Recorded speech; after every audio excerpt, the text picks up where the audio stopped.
a fan of Ritmo Shil Cultura with the legendary Jacob Divani. Please check it out. It happens every single weekend. In fact, if you'd like to acquaint yourself with the entire programming schedule here on Channel Africa, whether it is, programming in the English language or Kiswahili, Portuguese and French, or Chinyanja, you can check it out all on channelafrica.co.za. We're 11 minutes into 10 a.m.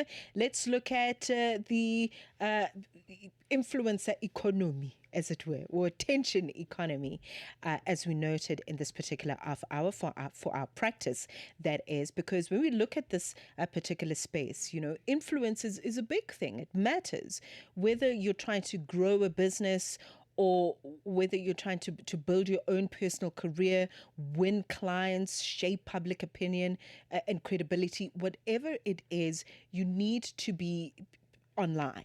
Okay, you need to be visible. But in an age where everyone can just create content, attention is often mistaken for expertise. We actually touched on this. If you were able to catch the show a few short days ago, we did speak about the space of misfluencers. So these are people who have mastered visibility without necessarily having the knowledge to match it, if that makes sense. So the rise that we're seeing raises a lot of important questions. And one of them is, what does it really take to build influence that lasts? I'd like us to explore this as part of the practice in this half hour and talk about the attention economy and how individuals and businesses can turn influence into genuine professional and commercial value, because it's each sold separately in this particular case.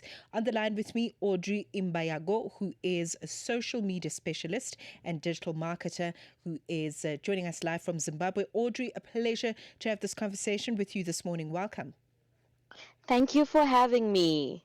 Thank you very much. Such an important one in this digital age and this attention economy. In today's attention economy, Audrey, what is the difference between being influential and just being visible? So, one of the key things that I like about this conversation is that it really puts a spotlight on how people can then take information and see the mirror between what is real and what is not. So, when it comes to just getting attention, anyone can get attention. The problem with our algorithm is that you can make the right moves, reach the right audience in the first couple of views that you get, and immediately your video starts getting pushed to more people just because the first people that saw the video really liked it, engaged with it, and watched it to the end. However, there are people that then come on and say, "Hey, I have a great personality. People engage with me when I speak to them over the phone, and they really relate with how I say things." However, these people are not experts in what they are talking about. So the first thing that we then want to look at is, do they have the credentials? How then do you become someone who stands out in a system where everyone is a quote unquote expert? First of all, I would then advise to just bring your credibility forward. That's the first step. Hey, this is what I'm talking about. This is the topic I'm talking about, and these are my credentials. If you can even then go a step forward and take pictures or videos of your credentials showing that you are actually trained to speak on this topic, then that puts you in a better position for people to then trust you. Whereas when you then have people who just stand up and then say, "Hey, I'm just talking about this topic," the advice I can give to those creators would then be, when you do that and you want to then monetize from it, let's take for example, you are speaking on a specific topic.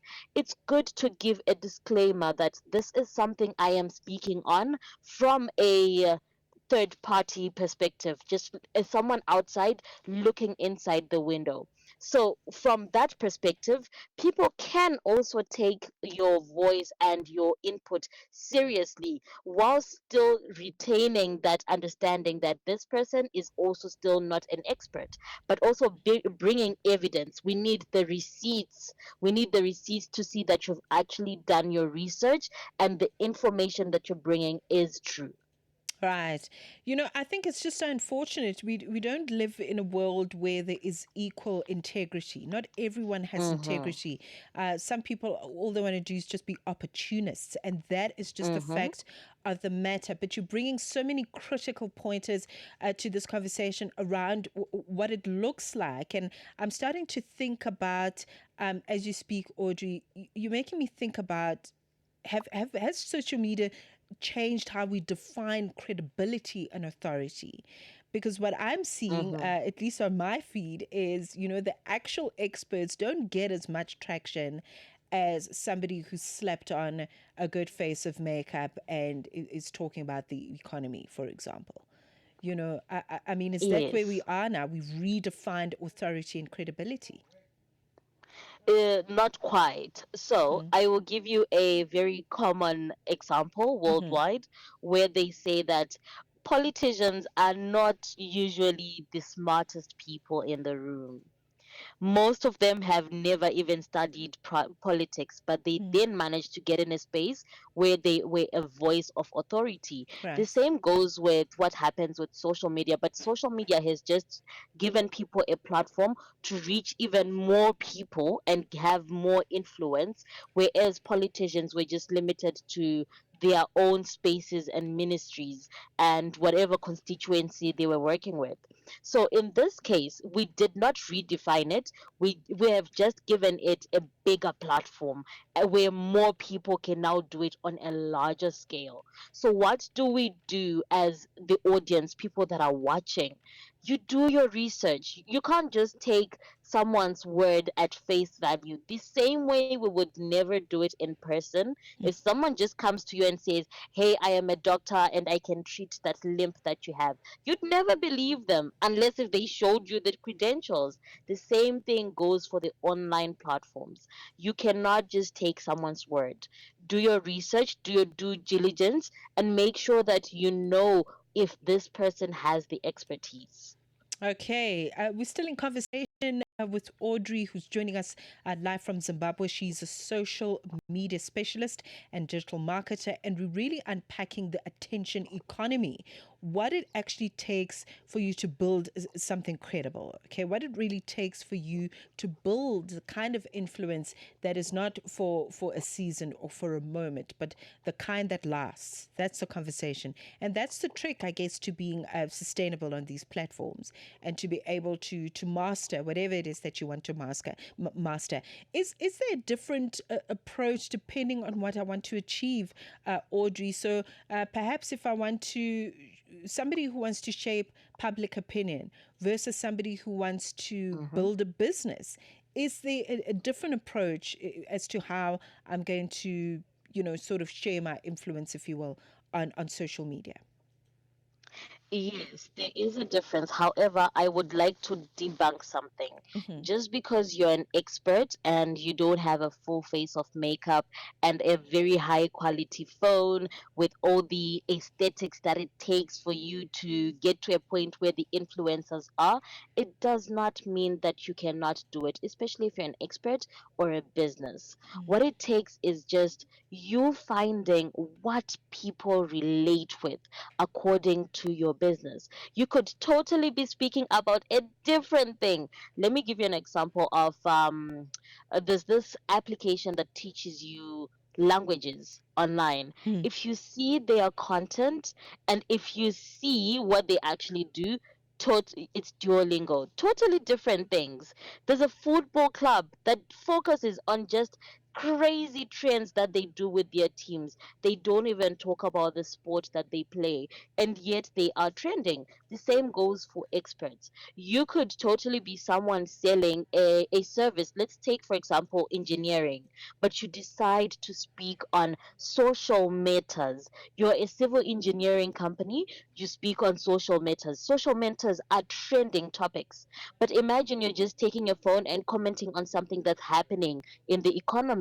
You're talking about the current World Cup on your page. The people that are interested in that particular topic, they are more likely to then watch your content. Then you start trending. And the more you do that, you then mix it up. Make sure that here and there you're creating videos that relate to exactly what you do, so that people then know when they come to your page and they binge watch your videos and they want to know who you are, they then see, oh, it's an engineer, but they're Mm, speaking about the World Cup. So do you see how you're not limited to just what you know or the things that are based on your industry with mm. social media. You can explore different things, and the opportunities are so great, but people just then tend to stick into their box and say, hey, I'm just going to talk about what I do. But sometimes what you do is boring. We don't want to know that. We don't want to listen to that. Sometimes what you do is boring. I mean, that is the fact of the matter. I mean, if I'm Yes, working with statistics all day, I mean, nobody's going to listen to that. You know, yeah. exactly. So I completely understand. Oh my goodness, 21 minutes into 10 a.m. We are in the practice with Audrey Imbayago. Let's take a break. Africa Matters Minute.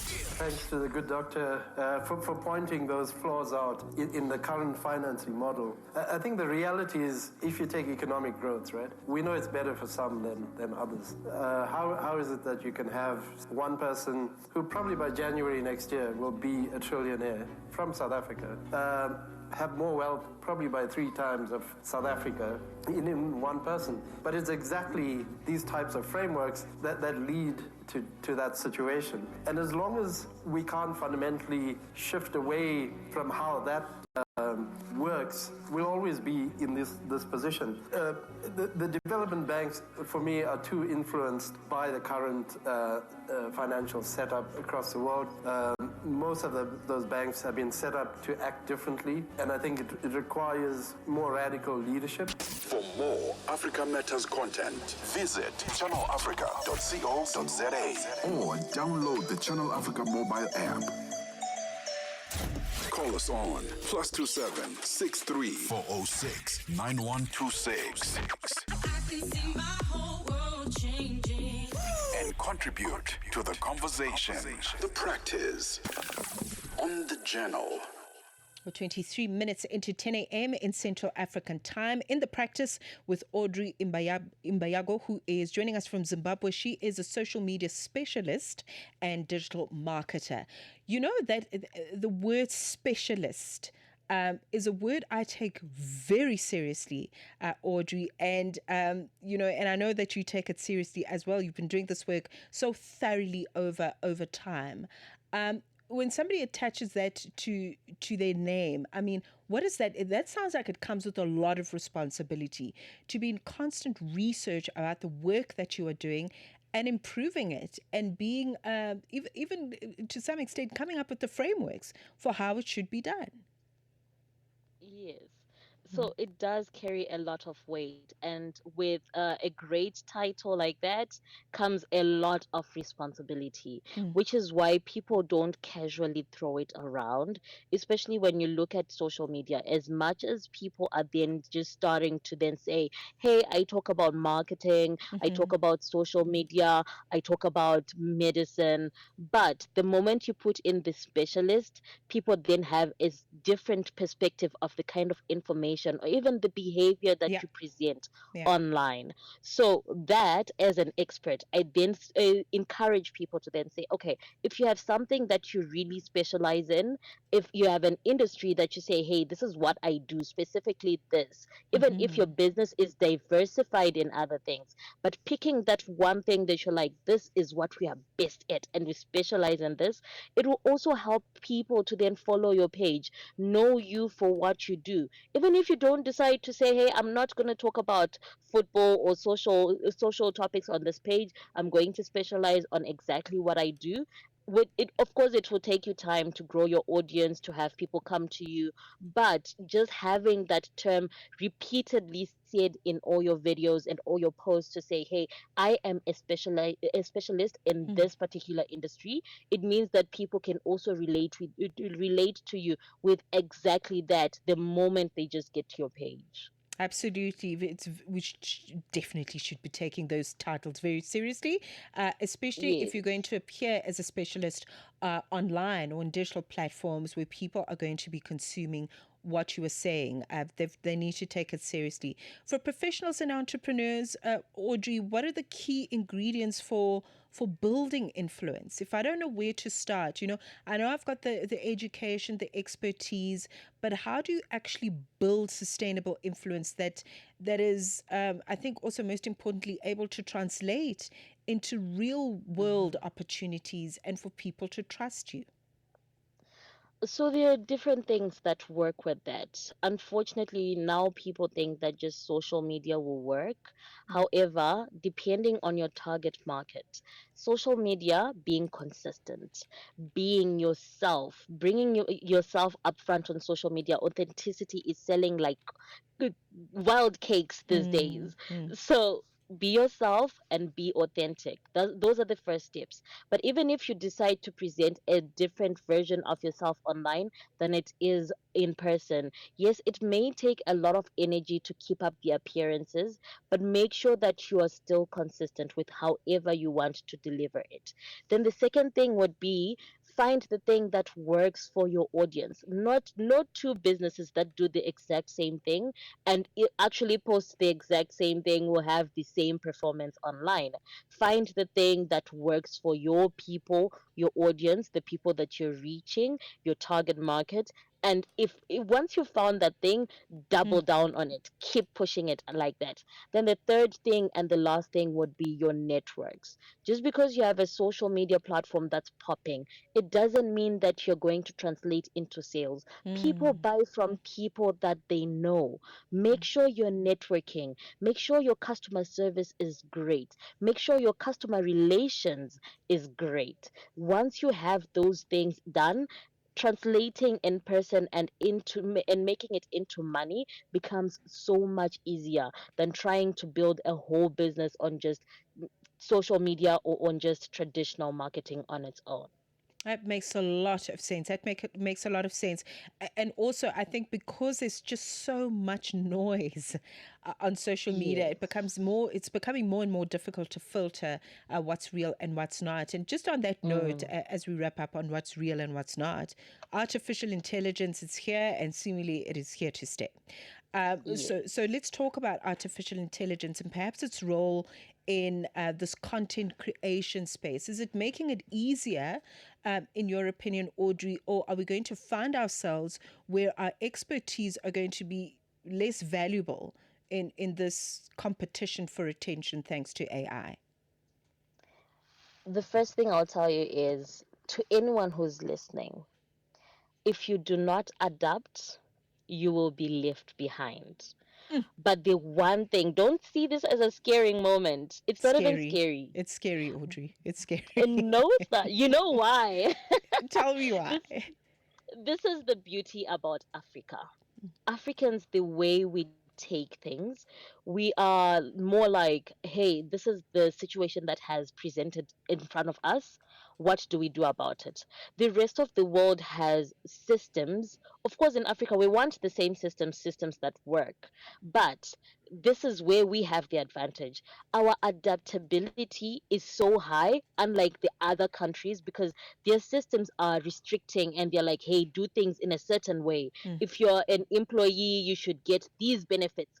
But in Africa, we have more room for movement.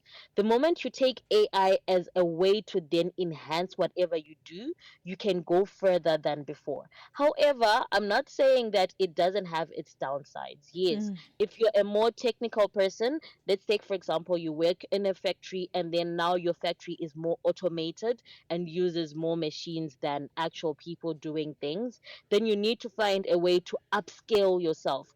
Are you able to use those systems? Are you able to use those machines? Are you able to operate the machines? Are you aware of the softwares behind them? And even if the softwares are available, most of these things are made for the Western world and more advanced countries. But how can you adapt those same systems and machines mhm. to be usable for you, to make them work for you, to make them optimized for us as Africans. Right. So AI is great. It's great, but open your eye to the thing that you can do the most with you whilst using it at the same time. Don't get washed out by it. Okay.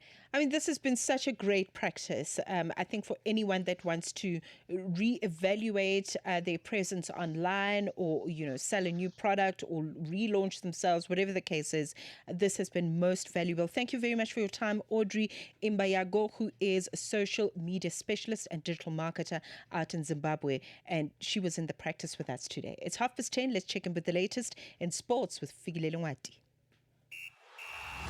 Sports on Channel Africa. The African Perspective.